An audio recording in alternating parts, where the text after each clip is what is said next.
Today we're going to talk about how IMAX is lying to you. No!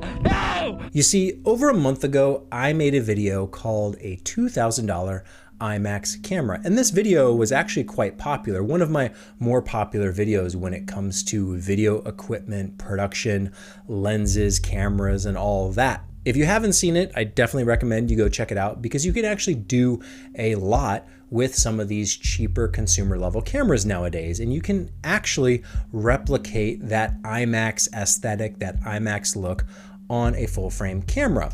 But more recently, a YouTuber named Curran Sheldon made a video called I Made a Poor Man's IMAX Camera, It's Awesome.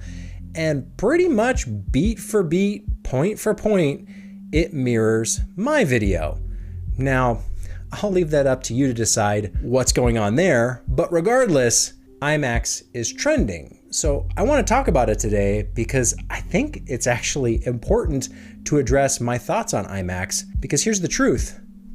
I don't even care about IMAX. When I made that first video, a lot of people in the comments would say, this is pointless, you're chasing after something that doesn't even exist, there isn't anything special about IMAX, and I kind of agree with all of that. I made the video just to show, hey, you can do it, but I wasn't really saying that you should do it.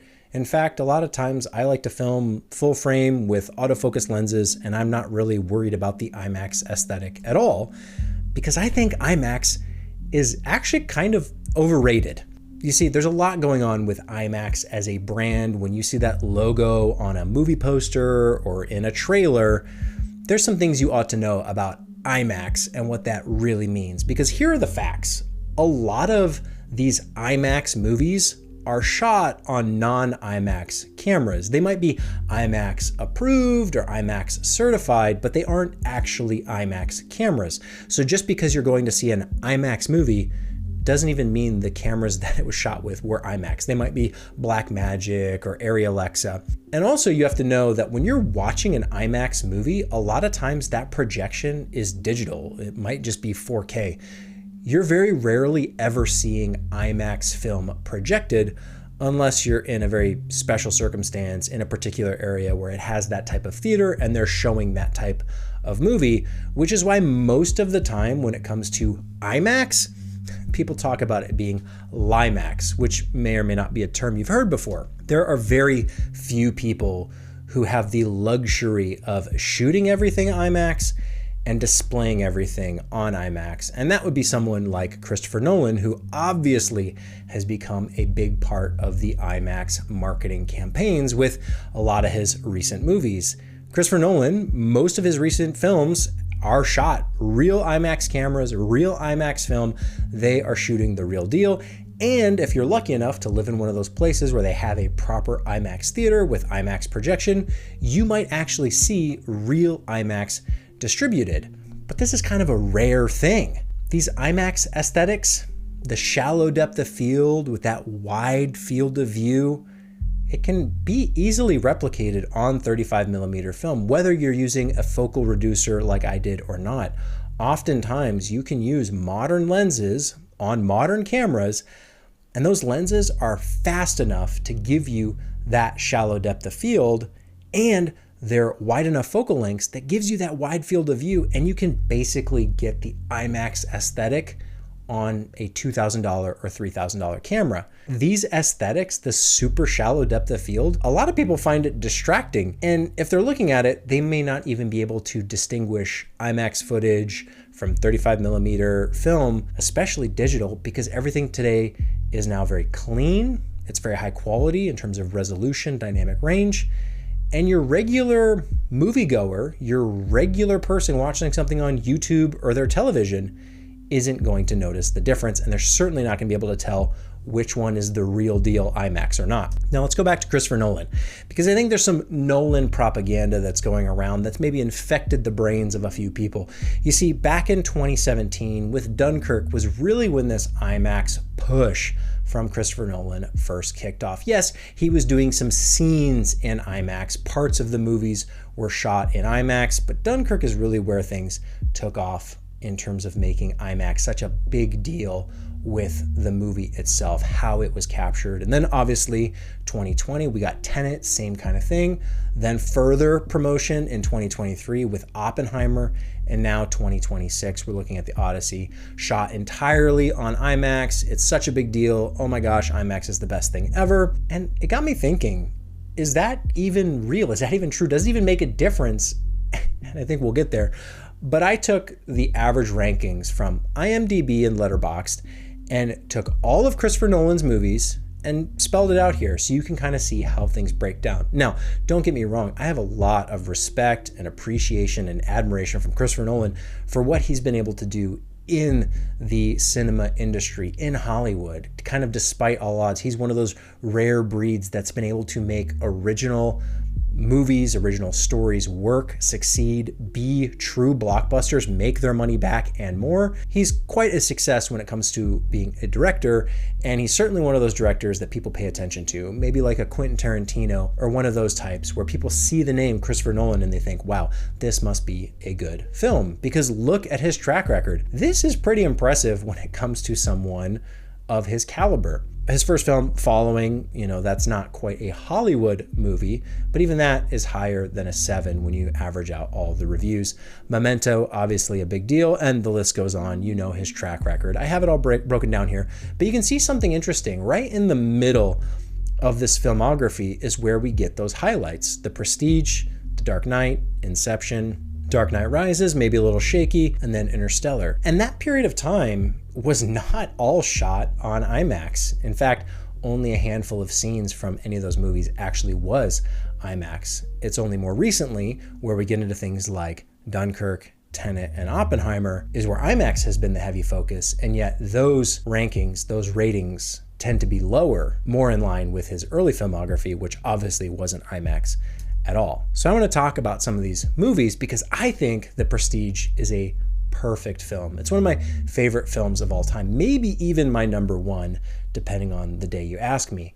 And I love The Prestige. I think the acting, the characters, the writing, like this story is so good. I love it every time I watch it. And it's one of those movies that I do watch more often than not. Probably once a year, I turn on The Prestige just to enjoy how good it is, because I do think it's a near perfect film. But would it be better in IMAX? As far as I know, none of The Prestige was shot in IMAX. I believe it's just 35mm film, regular old film stock. And it doesn't matter at all. This movie looks great, sounds great. Everything about it is so good, and none of it is IMAX. Let's talk about Inception, because that's probably a fan favorite when it comes to Christopher Nolan. For a lot of people, Inception is their absolute favorite. And I think it's a great film. I don't think it's a perfect film. I think The Prestige is actually better, but Inception is a great film. So fun, so wonderful, so mind-bending, all the twists and turns and layers of the dreams and the action, the world building, the rules for this technology that just feels so grounded. And yet we're talking about dreams and heists inside of dreams. So fun. I love this movie. But would it be better in IMAX? I don't think so. Even for all the scale, all the spectacle of Inception, again, as far as I know, none of it, or very little of it, was IMAX. This movie is 35mm film, and yet it is so visually breathtaking. It is so fun to look at. All of the spectacle, I don't think would be any better in IMAX. Maybe I'm missing it, because again, to watch IMAX is almost impossible. It's so rare. Most of us are watching movies on our TVs, on our smartphones, maybe on our tablets. And every once in a while, they might re-release something in theaters where you get to go experience it on the big screen, and that's always a lot of fun. And I think we all enjoy that. But even then, it's very rare that would ever be truly an IMAX experience. How about something like Tenet? Because this was shot primarily on IMAX. And I think it is a good film. It's not perfect, it's not even great, it has some serious flaws, but visually, I love it. I think it's very interesting when it comes to time travel and how time works and the temporal pincer maneuvers that they're doing. It's a lot of fun, and it gets your head thinking, your brain working. You're trying to unravel how the physics of all this just even operate. And even to this day, having seen this film probably 5 or 6 times, I would say I still don't understand it nearly as well as most other people. And even then, I've watched all the YouTube explainers and Tenet revealed and all the breakdowns, and yet it still is a little bit of a head scratcher. Is it because of IMAX that it's good or bad or in between? I don't think it really matters. Tenet could have been shot 35mm film, and it really wouldn't make a difference for me. Because again, a lot of us were watching this on our TV, we're watching on our phone, we're watching on a tablet, we're watching it on an airplane TV screen. There's very few of us who are ever going to see this movie in actual IMAX, and I think that's a luxury, I think it's a treat, I think it's icing on the cake, but it's not the cake itself. Tenet is held up by its story, by its characters, and that's where I think it kind of fails a little bit. It's a good film. I do like it. I enjoy it for what it is, but it could be a lot better, and none of that has anything to do with IMAX. IMAX is marketing for cinephiles, and I'm one of them. I went to film school. I love movies and television and breaking down stories and the cinematography. I always want to know who won the Academy Award for Best Cinematographer this year or Best Editor. I love the behind the scenes. I love the breakdowns. But I don't really care about IMAX at all because it is such a nothing point. More resolution, more dynamic range, shallower depth of field, wider field of views. These are all nice things to have, but they don't make the story better. They don't make the movie better. We've had amazing movies that have been made over a century of cinema, and only a handful have anything to do with IMAX. There's movies from the 50s, from the 60s, there's movies from the 70s and 80s, and you know how much I love movies from the 90s. Those are some of my favorite movies of all time, and maybe that's a little bit of nostalgia. That is the era I grew up in, so it has a, soft spot in my heart. Never give up, never surrender. I love the 90s, I love the movies, but I also think it's kind of the pinnacle of cinema. But even then, the 2000s, the 2010s, full of incredible films that have nothing to do with IMAX. It doesn't make a movie better. IMAX doesn't. It might make it look a little bit better, or maybe you have a preference for the higher resolution, or you're impressed by the extra dynamic range, or you just really love the film aesthetic. But almost all of that is easily replicated with 35mm, especially when it comes to digital, and none of it actually makes the movie better. So if you think that my video about making a $2,000 IMAX camera is me somehow saying how great IMAX is, well, think again. I think it's nice if I have the choice and the movie is available in IMAX. I might opt for that because chances are I'm going to get a slightly better experience, but I by no means think it's essential. I don't think it's mandatory. I don't even care. You can shoot Canon, Nikon, Sony, Lumix, Arri, Blackmagic. It does not matter. Shoot Red. It does not matter. Shoot a good story first. Focus on the writing. Focus on the characters, the plot. Make it make sense. Make it cohesive. It is the cheapest part of any story, is the writing. And yet it is often the most overlooked for something that is one of the most expensive parts of movie making, which is it IMAX or not? You can spend a lot of money shooting IMAX or chasing that aesthetic, but at the end of the day, it always comes back down to the writing, the cheapest part of the puzzle. So focus on that first and most, because it makes the biggest difference.